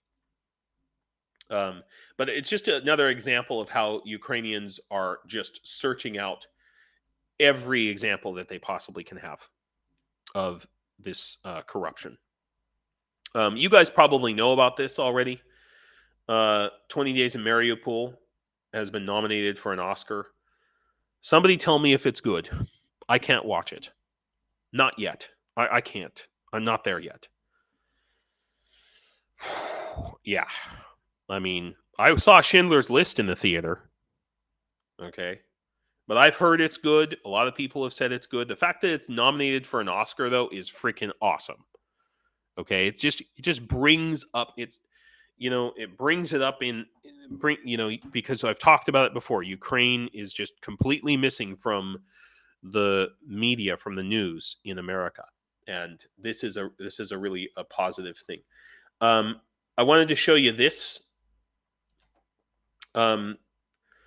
So this is a Russian blogger, and as you guys probably know, these plenty of Russian bloggers, and they're just the things they say about Ukraine is awful.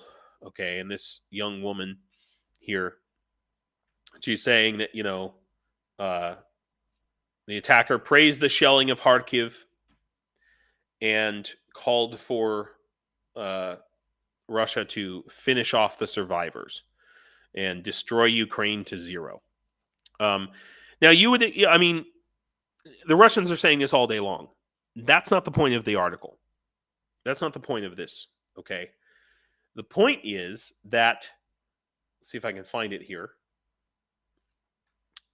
that she is being prosecuted in Ukraine in absentia.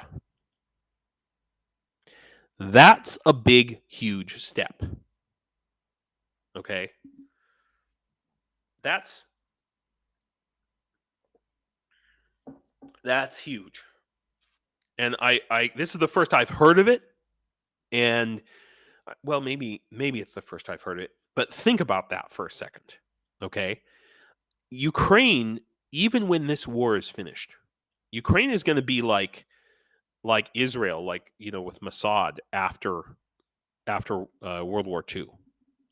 Ukraine is going to be hunting down Russian war criminals for decades. For decades after this. Okay? And this person is probably not going to be, assassinated, but it shows that Ukraine is planning for what's going to happen after the war, and they're going to bring every one of these people to justice. I think that. Yeah, it should be a requirement. It should be a requirement. Everybody. Thank you, Sally. Good job catching up, by the way. We're almost to the end here, and this article is from a few days ago, but I just want to point this out. In Crimea, paramedics are wearing Ukrainian paramedic uniforms and driving stolen ambulances from Kherson. Okay, so that's Ukrainian right there,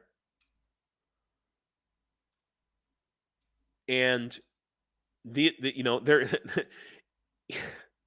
the freaking paramedics. They literally, employees of the Children's Hospital of Simferopol drive ambulances that were stolen from medical institutions in the Kherson region. Like, no morals. No morals. Yeah. So, yeah, Sally, exactly. It's good to know that it's still happening, and it's not going to stop. Ukraine is not going to forget, and it's not going to forgive at all. So we're kind of coming to the end of our thing today. I just want to show you this short here. Let me know if you can hear it. No, you cannot. Okay. He says, have you ever heard of a game called Werewolf? Let's see if it'll play now. Come on. Come on, YouTube. Let's try it now. Either got villager written on it, but 2 have the word werewolf. Someone runs the game. Okay, so it's a game. All right. So you've got 2 kinds of cards. You've got werewolves and villagers. Someone runs the game to make sure it's cheating. And they go, okay, it's nighttime, everyone close your eyes. They go, okay, it's nighttime, and you all have to close your eyes. Werewolves choose. The werewolves, there are 2 werewolves, and everybody else is a villager. The werewolves choose someone to kill. To kill. Werewolves go. And the werewolves They say, go, okay, everyone close your and eyes. they make this deal. And then everybody opens their eyes. It's morning Open time. them again. During the night, And open them Francis was again. killed. During the There's night, then Francis was a killed. conversation, and this is where it gets interesting, between all the And then there's a conversation. Nobody knows who the werewolves are. Okay? And the villagers and the two werewolves have over to who- decide who were the werewolves. And then the villagers have to kill. They vote to decide who they're going to kill, quote unquote. That's how this game is played.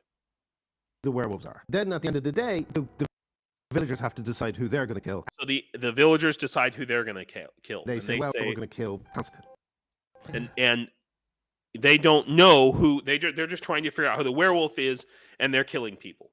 Okay, this is a game.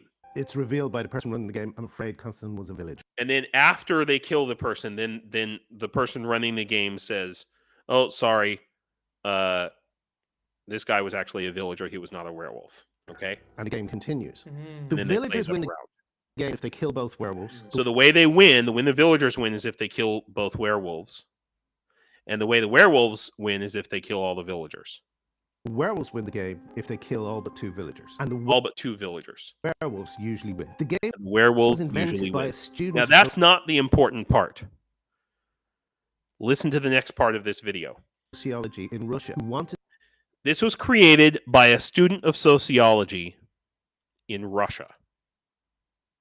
to prove his thesis. Who wanted to prove his thesis that an uninformed majority will always lose a battle of information against an informed minority. That sounds like Lenin. That literally sounds like Lenin talking. If that does not reveal... So that just shows when you... That just shows... What that shows is what is the fundamental Russian mentality. They created this game where it's a game, built around mistrust. Ooh, what fun. Let's kill each other. All right. I know there's plenty of video games where people kill each other, but it's really fucked up. And it just... Okay, I wanted to show that. This is the last video here that I will show. Evacuation generally takes place in 3 stages. The brigade has a medical company, of which I am a representative, and each battalion on the front line... This is from the 69th Sniffing Brigade. Now, I just want you to have an understanding, because one of the things, if you happen to watch with Greg Terry, the fundraiser we did on ATP Geopolitics, he was talking about sleds and metal detectors. I'm going to put these on my page, so people can... I know that sleds... I don't know about metal detectors, maybe, but I know that I can buy them here in Ukraine. Okay, so I just want to help you to understand when we're talking about medical evacuation from the front line. Okay, we might have to go through this more than once here. What are the stages? How many times? Okay. has its own medics. Each battalion, each group is supposed to have its own medics, its own combat medics. Of course, those are the guys who were first targeted, right? Combat medics. These medics accompany our guys when they finish the missions and are the first to provide assistance. So you get your leg blown off or take a bullet or something, and there will hopefully be a medic. Now everybody gets a certain amount of training, but it's really, really basic. Like, here's how you put on a tourniquet. Okay, is basically what everyone learns. And they provide this assistance, and then you've got a tourniquet there. Okay, and then you have to get evacuated from that point to wherever the vehicles are. Most of the time, the vehicles are not going to come to you. 90% of the time, you have to get evacuated to where the vehicles are. So that's why Greg Terry was talking about we need sleds and we need stretchers. So I'm going to go and find cheap, affordable, quality sleds and stretchers and put them on the website here. I'm pretty sure I've seen stretchers available, at least in the EU, for like $20 or $30 a piece. Okay. and that are perfectly servable. And I've used them. I used them in training. They worked great. Carrying 200-pound dudes or more. So that's the key thing. And then this is the first stage of evacuation. Right? Then, depending on the road, evacuation is carried out either by heavy equipment or pickup trucks. That's what the 69th Sniffing Brigade is delivering. Okay, and I mean, this is the big problem, the huge missing link, because there's so much artillery coming. And remember, I showed the video at the beginning of our thing here. Oh, I must have closed it. Where these trucks are just getting destroyed. If they park them anywhere together, close to each other, within artillery range of the front line, they're gonna get destroyed, and they get destroyed constantly. So you might be waiting. You might take a bullet to your leg. That doesn't mean you should lose your leg or a piece of shrapnel to your leg. But if your tourniquet, if you don't get evacuated to a medical point, if your tourniquet is on for more than 2 hours, you could lose that leg. I mean, the whole leg. Usually tourniquets are in place way up on the thigh. So you could potentially lose your whole goddamn leg. Okay, so these sleds are super important. Getting them to those vehicles is super important, because they can't risk those vehicles in an active zone like Avdiivka. Okay, where even the roads, we talked about that. Even the roads getting into Avdiivka, just like in Bakhmut, are completely shot out. Okay. Pickup trucks. And then at the pickup points, the guys are transferred from the pickups to ambulance. So just imagine you've got a shrapnel or a bullet wound in your leg, and somebody's picking you up, lifting you up from, onto a truck, and then the truck's going like this for, 10 kilometers or something. They get you to another thing, and then they take you off, and you're, I mean, the incredible pain of that. If you've ever had a wound, or I don't know, even like an upset stomach, and you hit a bunch of bumps on the road, it sucks, man. And then they put them on an ambulances. So if you're counting, that's 3 transfers that have to be done. So it's from sled or stretcher to pickup truck to ambulance. So we need help. That's the point I'm trying to make here, guys. Tourniquets are the first line. The second line are the sleds, and the third line is those trucks. Okay, and I'm not ready to put trucks up here yet, but I will. I'm gonna just I think I'm gonna stop there. But today I am going to change the price of the tourniquets. Right now, it's set to $50 for one tourniquet, because that was the approximate average price I was going off of. I'm going to readjust that to reflect the new prices just as soon as I can verify that these tourniquets actually get to my friend in the Legion on the battle line, on the front lines. Okay, so within hopefully in the next few days, I hope they'll come very quickly. I am still working on, just to let you guys know, progress. So you guys know that I'm rainproofing the winter coats at the request of my commander in the Legion, because the guys need not just winter coats, but waterproof or water resistant, because they're standing out there in the rain and the sleet. And basically, I had yesterday I ordered a bunch of bottles of rainproofing spray. I don't remember who said I should just do that. You guys were right. I bought this, and I mixed it with this. So this is mineral spirits, and yeah. Thank you, Sally. Igor Chakov. All right, I will check that out. Thank you. And I do have some med training. Not much. But anyway, so this is clear silicone, and this is mineral spirits, and basically I mixed these together.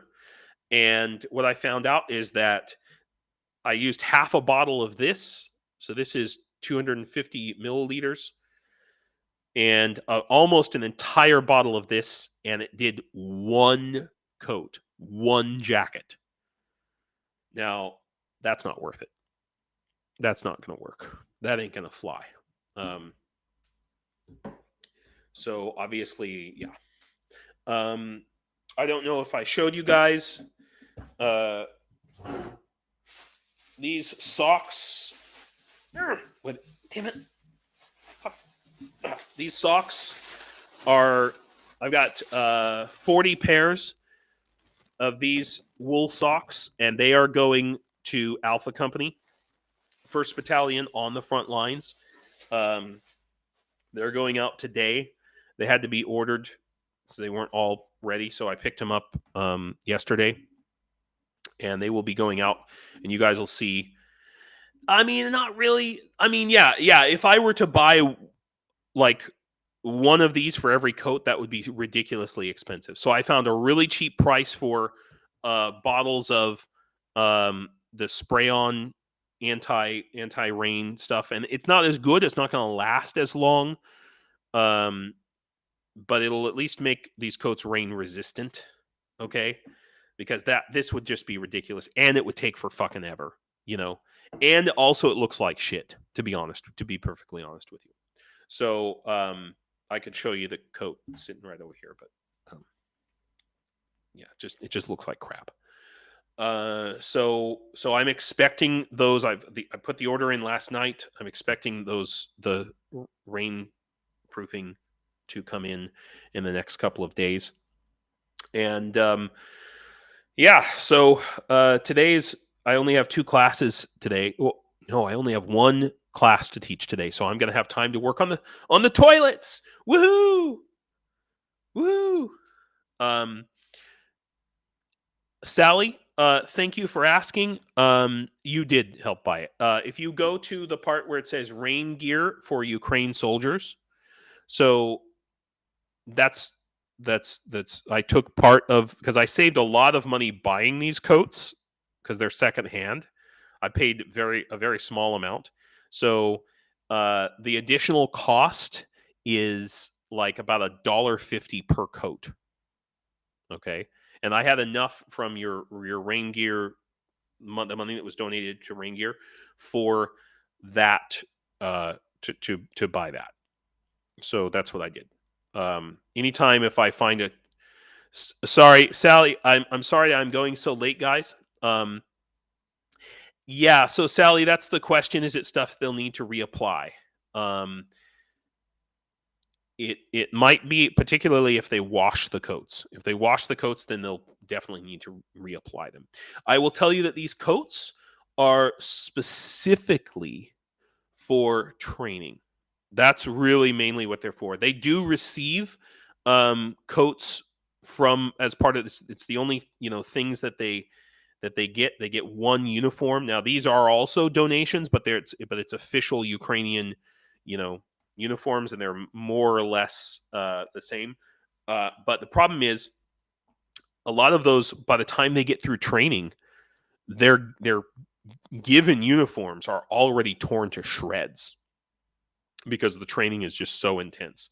So these coats, and they're out there in the rain training all day long, in the rain and the sleet and the slush, and these coats are really to get them through.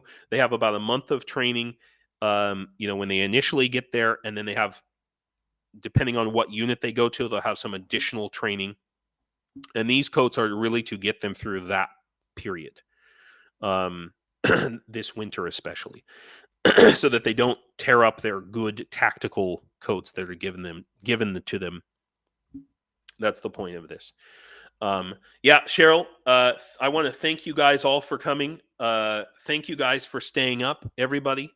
And you guys have been really great. I'm just so glad that I've been able to do this successfully with all this like floor cleaner, toilet cleaner. We've already got some orders for that. And I want to thank you guys for coming. And I will not keep you up anymore. Have a great night. We say dobre noche. It means good night in Ukrainian. Dobre means good, noche, just like in Spanish, night. Yeah, they need Gore-Tex jackets. Yeah, that's absolutely true. Those are a little bit more expensive, and harder to come by here. So, thank you, Sally. Awesome. Hey, dude, I feel you. The sleep deprivation that caught up with me last week. So, go to sleep, guys. Tony. Oh, you're at work now. Okay, I see. I thought I was like, you're supposed to be at work. You are at work. Okay. So, Dyakuyu, everybody. And I will be back on tomorrow, I hope. And Slava Ukraine. Tak. Dobrej noci. Yeah. So, do побачення. Slava Ukraine.